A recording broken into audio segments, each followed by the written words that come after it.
Découvrez EMCI Musique, la nouvelle chaîne YouTube 100% musique.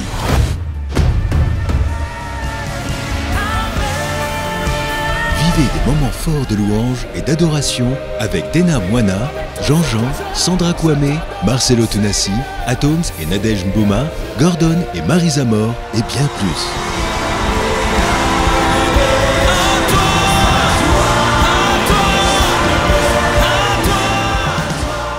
Abonnez-vous dès maintenant à EMCI Musique, la nouvelle chaîne YouTube 100% musique.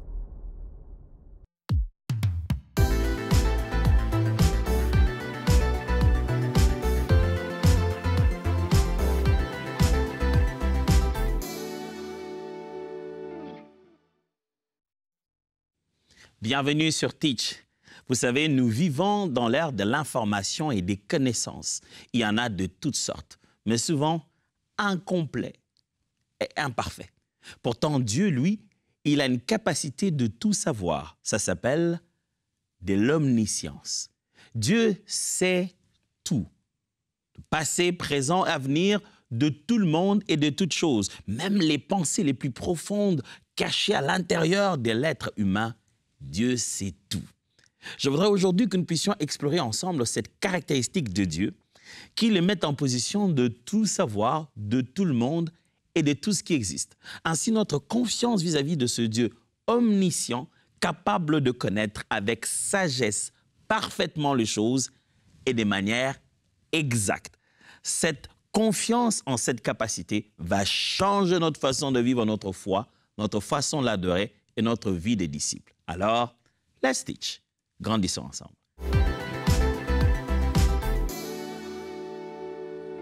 Commençons par lire le psalmiste. David, vous savez, David, il avait un langage poétique si fort qui décrivait la grandeur de Dieu. David avait ces mots forts. Dans les psaumes, vous trouverez David faire des descriptions, des fois même, on peut dire presque irréalistes. Il dit, l'Éternel descend des montagnes, il a des souffles dans ses narines. David fait des images incroyables. Eh bien, c'est un musicien, n'est-ce pas que les musiciens sont souvent comme ça? On a l'impression qu'ils dorment ailleurs. Et David ici décrit la grandeur de Dieu, sa capacité à tout savoir. Psaume 139, versets 1 à 4. Psaume 139, 1 à 4. Au chef des chantres de David, psaume, Éternel, tu me sondes et tu me connais. Tu sais quand je m'assieds et quand je me lève, tu pénètres de loin ma pensée. Tu sais quand je marche et quand je me couche, et tu pénètres toutes mes voies. Car la parole n'est pas sur ma langue, que déjà, ô Éternel, tu la connais entièrement. Oh là là, ça c'est très fort. Mes amis, d'emblée, j'aimerais déjà vous le dire, Dieu, il ne fonctionne pas comme ChatGPT. Il ne collecte pas les informations disponibles pour pouvoir les arranger à la guise de l'homme. Dieu sait tout. Il ne va pas à la quête de l'information. Tout ce qui doit exister et se faire connaître naît en le trouvant lui, l'étant, celui qui est. C'est-à-dire, aucune chose ne peut être connue sans qu'elle n'existe en Dieu.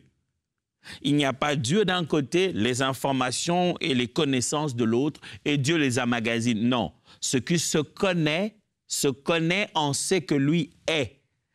Toute information nouvelle ne naît que à l'intérieur de son être. Il n'apparaît pas quelque chose qui soit conçu quelque part dont Dieu n'est pas informé. Même dans, c'est ça qui va vous étonner, même dans les cœurs des hommes, de toute la création physique, spirituelle, visible, invisible. J'ai dit toute la création. Est-ce que vous avez entendu le mot? C'est toute la création. Citez-moi quelqu'un, s'il n'est pas création, alors ça va. Vous voulez citer qui? Le diable? Oh oui, il est création. Il ne peut pas cacher devant Dieu ce qu'il a, car Dieu sonde tout. Proverbe chapitre 15, verset 3. Les yeux de l'Éternel sont en tout lieu, observant les méchants et les bons. J'aime comment Proverbe montre ça et dit « Dieu scanne partout ». Ouh. Sa façon de dire que Dieu voit tout. Le fait que Dieu voit tout contribue au fait qu'il sait tout. Hébreux chapitre 4, verset 13. Nulle créature n'est cachée devant lui, mais tout est à nu et à découvert aux yeux de celui à qui nous devons rendre compte. L'homme d'Hébreu aussi pour rappeler le fait qu'il n'y a pas des activités humaines ou de toute autre œuvre de la création qui soit cachée au regard de Dieu. Et qu'un jour, nous devons rendre compte devant quelqu'un qui sait tout. Vous savez, vous connaissez le sentiment de rendre compte et d'être jugé en face de celui qui était là. Vous imaginez, vous aviez fait quelque chose, on vous dit, bon, pour ce que vous avez fait, on va vous faire passer au tribunal. Qu'est-ce que vous avez fait? Vous avez parlé méchamment à quelqu'un et on vous a poursuivi. Et vous arrivez au tribunal, là, le juge, c'est justement la personne à qui vous aviez parlé méchamment. Défendez-vous maintenant. Qu'est-ce que vous allez rencontrer de faux? Vous tournez comme ça, l'avocat, c'est encore... mais c'est toujours lui. Il n'y a aucun moyen d'échapper à son omniscience. Il sait tout et il voit tout. Que veut dire omniscience? Encore une fois, tous ces mots par lesquels les théologiens décrivent les attributs de Dieu, je l'ai dit précédemment, ce que voulait dire un attribut, les caractéristiques, les qualités uniques de la personne de Dieu qui fait que lui seul est Dieu.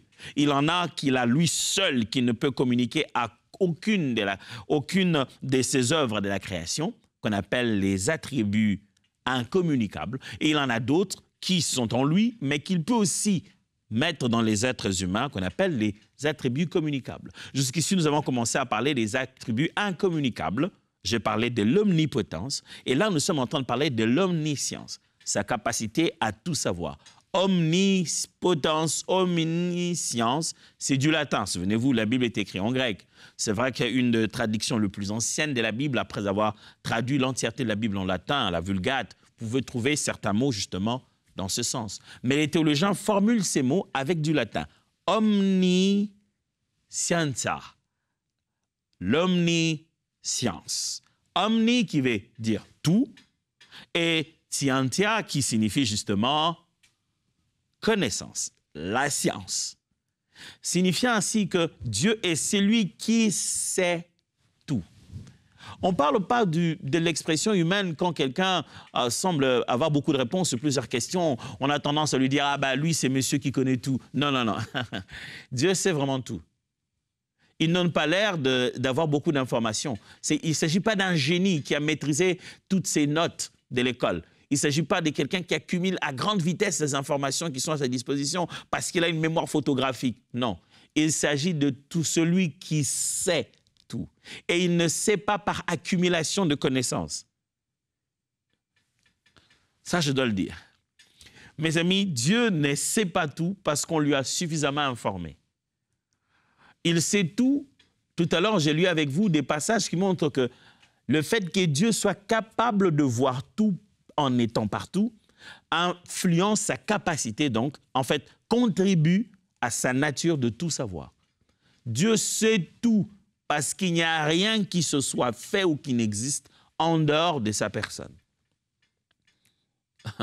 Les Hébreux utilisent le mot yada qui veut dire savoir, la connaissance, la compréhension. Ce terme est utilisé pour parler du fait que Dieu a une connaissance parfaite, intime de tout. Dieu ne sait pas en général. Tu me dis, Atoms, tu connais le Japon? Je te dirais, ouais, j'ai vu quelques films, je te parlerai des clichés, je n'ai pas encore été au Japon. J'espère pouvoir y arriver un jour. Je ne connais pas vraiment le Japon. Mais tu parles à un Japonais qui y vit ou bien quelqu'un qui a été, qui n'est pas nécessairement japonais, quelqu'un qui a vécu. Tu dis, tu connais le Japon? Il te dit, oui, bien sûr. À l'intérieur de lui, il a quelque chose que je n'ai pas. Je t'aurais dit, moi aussi, bien sûr, je connais le Japon, mais j'ai qu'une image que je vis à la télé, des films que je regardais, la cartographie que j'ai appris à l'école. Mais lui, il a vécu, il a été à cet espace, il a consommé tout ce qui s'est dit être Japon. C'est ce que les Hébreux appellent le yada, une connaissance parfaite et intime, une connaissance relationnelle. Je connais parce que j'étais en contact d'eux. Dieu est omniscient, non pas parce qu'il a toute information, non, mais parce qu'il a une connaissance parfaite de tout et de façon intime. il a une réalité expérimentale de l'information. Ce que nous pensons savoir, Dieu ne le sait pas parce qu'on lui a dit. Dieu a cette relation intime où cette connaissance se bâtit. Il la connaît personnellement. En grec, on aime utiliser le mot ginosko ou bien alors le mot oïda qui sont employés pour parler de la connaissance que Dieu seul a. La capacité de connaître par expérience. Des fois, ces mots que je venais de citer, que ce soit en hébreu ou que ce soit en grec, des fois la Bible, surtout dans la version Ségon de 1910, aime utiliser ces mots pour parler de la relation intime d'un homme et une femme. Par exemple, quand il dit Adam connut sa femme. C'est-à-dire que l'expérience est tellement intime qu'il y a un contact réel. C'est ce genre de choses que Dieu a. Quand Dieu dit que je connais ton problème, ce n'est pas qu'il sait ce qui se passe. Là où se trouve ton problème, ce que fait ressentir ton problème, la douleur que toi tu ressens dans ton être à cause de ce problème, Dieu sait ça aussi. Pas parce qu'il le sait par information, pas parce qu'il observe ce qui se passe, mais il partage cela de manière intime. Waouh! Quel bonheur d'avoir un Dieu comme ça. Il a même fait plus. Il est descendu sur la terre, il a vécu la même expérience de vie que nous, de sorte qu'il a été tenté en toutes choses comme l'un d'entre nous. Alors, tu n'as pas quelque chose à dire à Dieu aujourd'hui. Tu dis, écoute Dieu, toi, tu ne connais pas très bien ça. Dis Dieu, je souffre.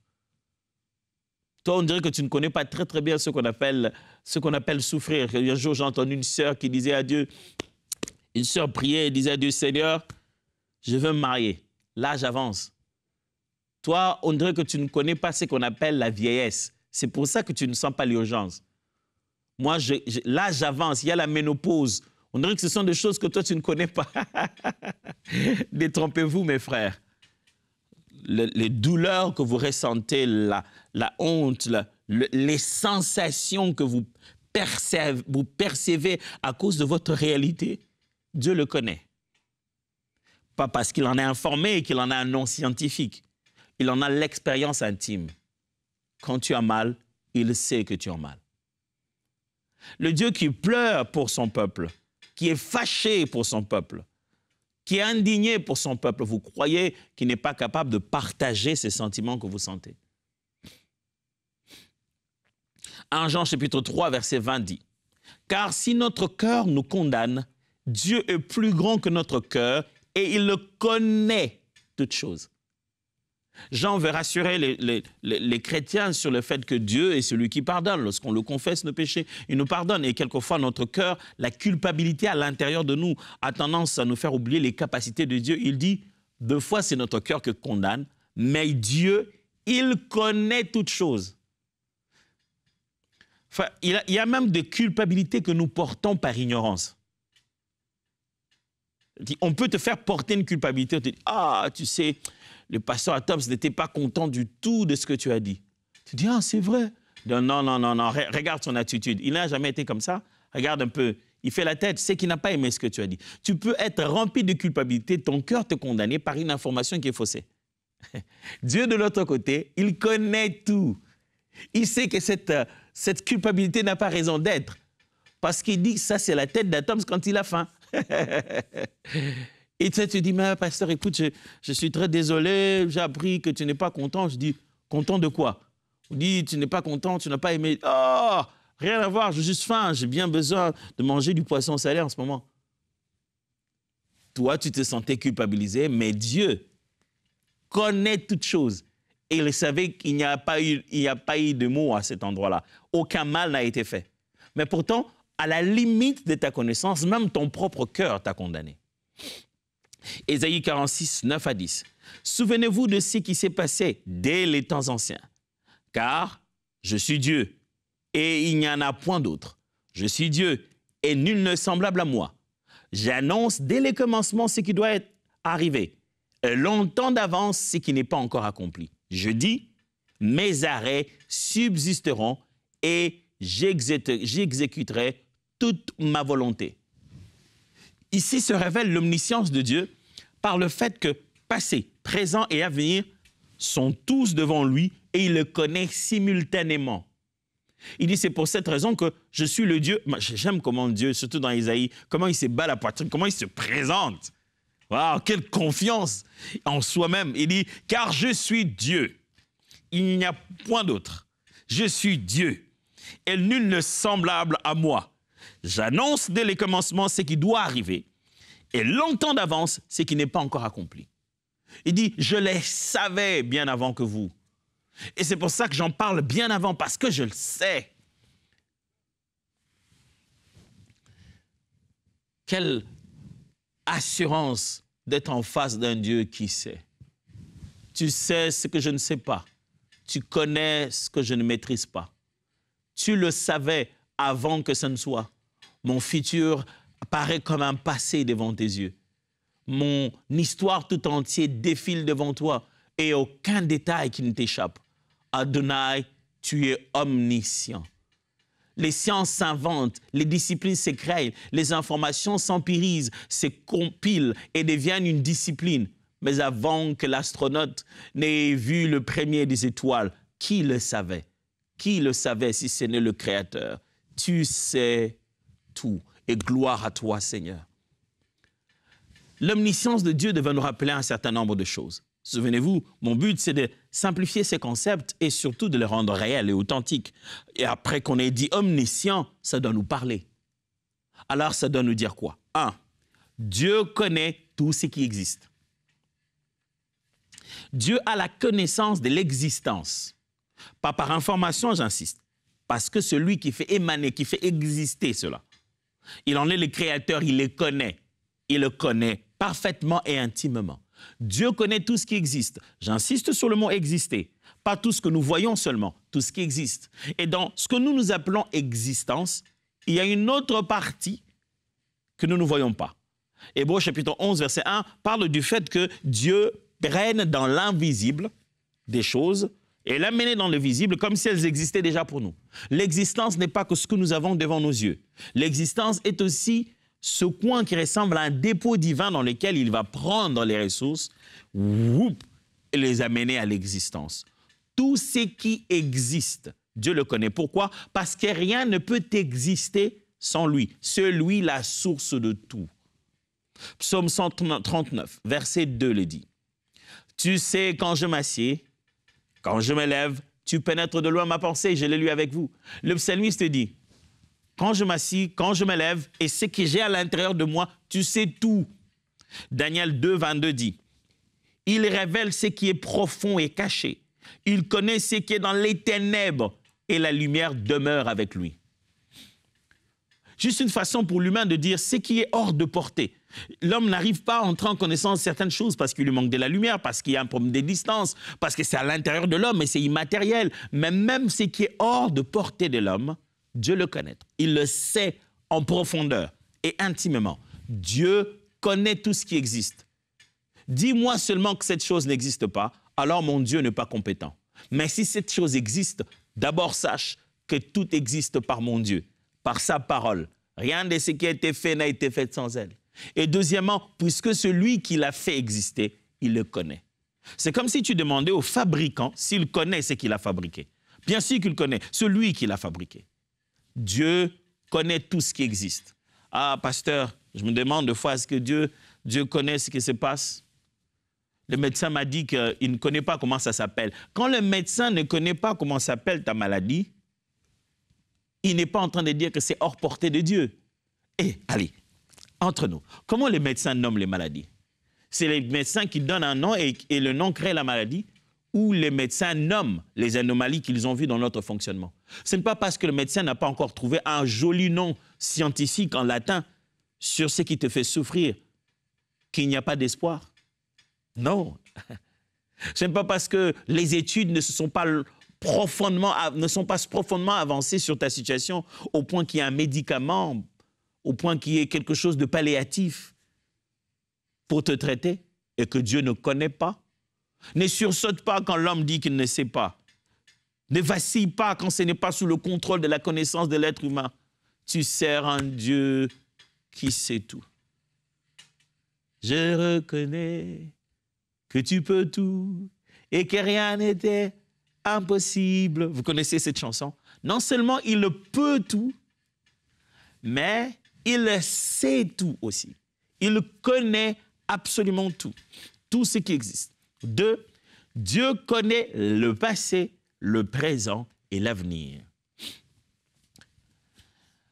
Le temps a souvent été placé comme ça de façon linéaire pour certains, de façon circulaire pour d'autres, d'après des peuples. Certains considèrent que le temps est linéaire, c'est-à-dire qu'il y a le passé qui ne revient pas, et il y a le présent que nous vivons maintenant qui après ne reviendra plus, et il y a le futur vers lequel on n'est pas encore arrivé. Et il y en a d'autres qui considèrent que c'est beaucoup plus circulaire. Il y a le passé qu'on a laissé, qu'on retrouvera un jour dans l'avenir, et il y a le présent, qui est un instant qu'on vit maintenant, et il y a le futur qu'on n'a pas encore vécu, qui reviendra, qui viendra avec des choses qu'on a laissées dans le passé. Du coup, le passé et le présent va revenir, le futur va revenir pour se connecter au passé. Les choses qui étaient passées apparaissent à nouveau parce que le temps semble être circulaire. Quel que soit le concept auquel vous croyez, un temps circulaire ou un temps linéaire, passé, présent et avenir, aucun de ces 3 éléments n'est hors contrôle de Dieu. Dieu ne se dit pas, je ne sais pas ce qui va se passer. Hein. Non, ce qui se passe, Dieu ne le sait pas parce qu'il a regardé l'information. Pas parce qu'il a parié sur ça, mais plutôt parce qu'il le fait exister. D'une manière, il en est l'acteur. Ou, à la rigueur, il en est celui qui a ordonné, qui a donné la permission de l'existence.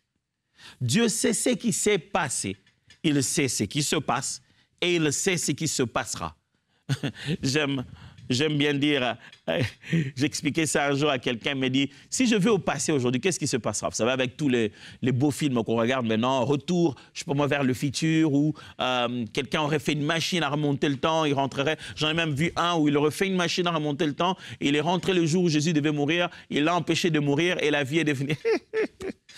Ouais, c'est bien l'imagination humaine. Mais vous savez quoi? S'il vous arrivait, imaginons ça, que ce soit possible, s'il vous arrivait de rentrer dans le passé, vous n'allez pas trouver Dieu inconscient du futur. C'est-à-dire, vous n'arriverez pas dans un passé où même Dieu est inconscient que vous venez du futur. Et que vous vivrez un Dieu qui n'a connaissance que du moment. Non, même dans le passé, Dieu est. Il n'était pas. Ce n'est pas une mémoire passée de Dieu non utilisée que tu vas aller consulter. Non. Même si tu rentrais dans le passé, tu te rendras compte que Dieu est. Il a conscience de tout et il a même conscience du fait que toi, tu viens du futur et tu es venu dans le passé. Et si tu vas dans l'avenir, tu ne trouveras pas un Dieu qui a évolué et qui ne sait pas ce qui s'est passé aujourd'hui. Non. En arrivant dans l'avenir, tu te rendras toujours compte que Dieu est et il est là avec conscience que toi, tu viens du passé. Ouais, c'est vrai, là, ça ressemblait à un film de science-fiction, ouais. Oui, je sais, à un moment, ça a été un peu ça. Mais ma façon à moi de vous dire, mes frères, passé, présent et avenir, Dieu sait tout. C'est pourquoi, de fois, quand les dons de l'esprit s'exercent, je vois les gens choqués. Je dis, non, comment il a pu savoir comme ça? Ça, c'est pas normal, ça doit être diabolique. Tu penses que c'est le diable qui sait tout? Et que si c'est tellement précis, ça doit être certainement démoniaque. Moi, je pensais que c'est Dieu qui sait tout. Ésaïe chapitre 46, verset 10. J'annonce dès le commandement ce qui doit arriver. J'annonce dès le commencement ce qui doit arriver. Et longtemps d'avance ce qui n'est pas encore accompli. J'ai dit, mes arrêts subsisteront et j'exécuterai toute ma volonté. Bien avant, on a lu ces textes, bien avant, il parle. Pourquoi? Parce qu'il sait tout. Il sait passé, présent et avenir. L'avenir n'est pas à venir pour lui.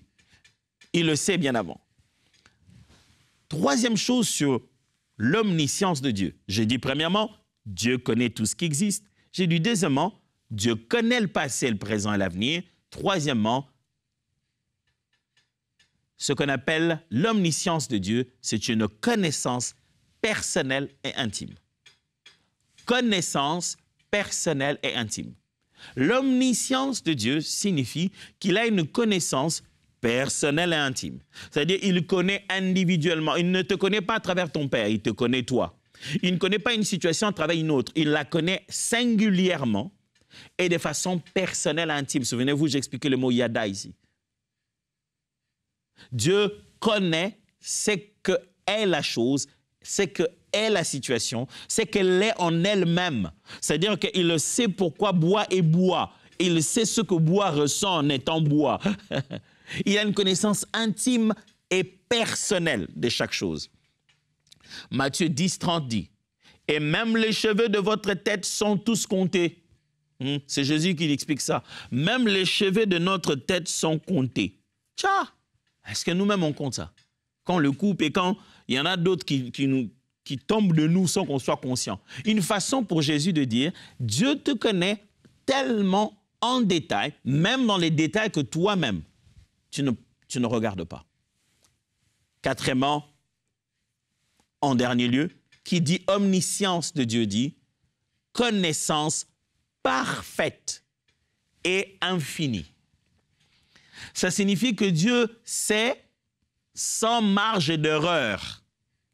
Dieu ne peut pas te dire, à moins que ma mémoire ne me trompe, mais non, il n'y a pas marge d'erreur. Il n'y a pas 85. Vous savez, des fois, je regarde des publicités, soit des dentifrices, soit des savons des savons liquides pour laver, je sais pas moi, des liquides vaisselle ou quoi que ce soit. Et j'aime comment ils font. Ils écrivent « élimine 99% des saletés, 99% des bactéries ». Parce qu'ils n'ont pas le droit de dire 100%, parce que voilà, la science ne se permet pas de dire ça, parce qu'il y a toujours une marge de manœuvre, il y a toujours une marge d'erreur. Dieu le dit sans peur, sans crainte, sans doute d'être contredit. Il sait tout. Quand c'est Dieu, c'est 100%. Il n'y a pas de marge d'erreur. Il a une connaissance parfaite. Il maîtrise cette maladie. Il sait que s'il touche là, ça va dérégler ton système immunitaire de l'autre côté. Il a une connaissance parfaite, mais aussi une connaissance infinie. Il ne te dira pas, écoute mon ami, moi, en tant que Dieu, vraiment, je me limite là. Hein, va chercher quelqu'un d'autre. Écoutez ce que Psaume 147, verset 5 dit. Notre Seigneur est grand, puissant par sa force. Son intelligence n'a point de limite. Son intelligence n'a point de limite. Oui, pasteur, j'ai compris l'omniscience de Dieu. Que faire? Que faire de tout ceci? OK, je vous propose 3 choses aujourd'hui. Soyez honnête dans la prière. Puisque vous êtes en face de quelqu'un qui sait tout, pourquoi voulez-vous trouver des raccourcis dans la prière? Soyez honnête, dans tous les cas, il sait tout. Parle-lui sincèrement, vous rendrez votre prière authentique. Quand vous approchez de Dieu, Jésus nous enseigne dans la prière, il dit, même avant de formuler les prières que nous formulons, que les mots deviennent dans notre bouche, il connaît tout. Alors, soyez honnête et sincère dans la prière. Dites ce qui est. N'essayez pas de créer un argument qui mettrait une distance entre ce qui est et ce que vous dites. Deuxièmement, soyez réconfortés dans l'épreuve. Dans les épreuves de votre vie, souvenez-vous, Dieu sait tout. Même quand vous passez par un moment où vous subissez de l'inégalité et de la pression, personne ne sait vous défendre, même le système est contre vous. Souvenez-vous, si les hommes ne voient pas ça, Dieu sait tout, parce qu'il voit tout. Et en fin de compte, la responsabilité morale. Puisque vous savez que Dieu sait tout, prenez conscience qu'il le voit partout. Vous ne pouvez pas vous permettre de tout faire n'importe comment et n'importe où, parce que Dieu sait tout. Mon frère, ma sœur, je m'arrête de le rappeler encore très bien. Dieu est omniscient. Il sait tout. Il voit tout. Il n'est pas informé. Dieu ne collecte pas les données sur TikTok avant que quelqu'un ne le conçoive. Il sait. N'est-ce pas beau de servir un Dieu qui sait? Quand il en parle lui-même, il en parle avec fierté. Il dit, je suis l'Éternel. Je connais ces choses, je les ai annoncées. Sois heureux et fier d'avoir un Dieu que rien ne surprend. Père, nous te bénissons. Toi qui sais tout. Quel bonheur d'avoir un Dieu qui n'est jamais surpris et qui ne s'est dit jamais pourquoi on ne m'avait pas annoncé avant. Parce que c'est lui qui sait tout.